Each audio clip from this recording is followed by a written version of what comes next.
Rocco? Ayos na ba ang lahat? Oo, ma'am. Bukas na bukas. Tapos na ang problema mo. Oras na magtagumpay ka sa mga pinagagawa ko sa'yo. Makukuha mo na kagad ang balanse ng pera mo.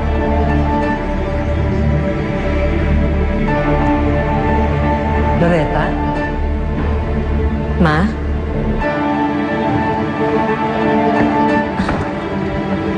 Kanina ka pa po ba dyan? Pinatawad na ulit ako ni Lisa. Tinanggap niya na ako ulit. Diyos nga talaga, nagkasundo rin kayo sa bakan! Ninya, okay lang ba yun sa'yo? Siyempre naman po, magkakasama na ang mami at daddy ko. Halika nga dito. Niya, buo na ulit ang pamilya natin. Uwi na tayo sa bahay. Chang, huwag kayong umiyak, Chang. Diyan ko naiiyak. Nakaligayahan to. Bakit? Parang meron kang ayaw kong marinig na mga pinag-uusapan ninyo ng kausap ko. Of course not, ma. Ba't niyo naman nasabi yun?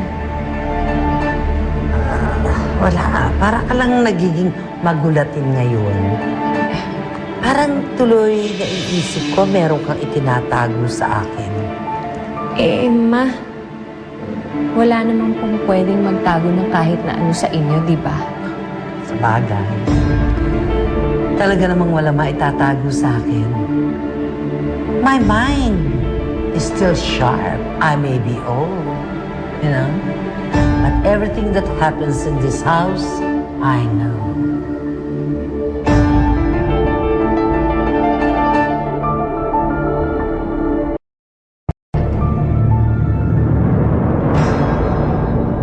Ba't ito ko pa nagpa-set up ng breakfast? Para naman maiba.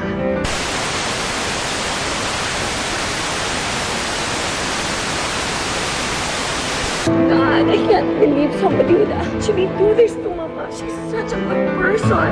Baka ba nang iyan nila? Pagbabayaran mo ng lahat ng mga ginawa nila. Yan ay kumakalbas pa kayo ng buhay dito. Oh my God! Huwag kayong mag-alala. Sasama naman kayo sa kabilang buhay. New Grove Super Duo. Walang metro sa landline.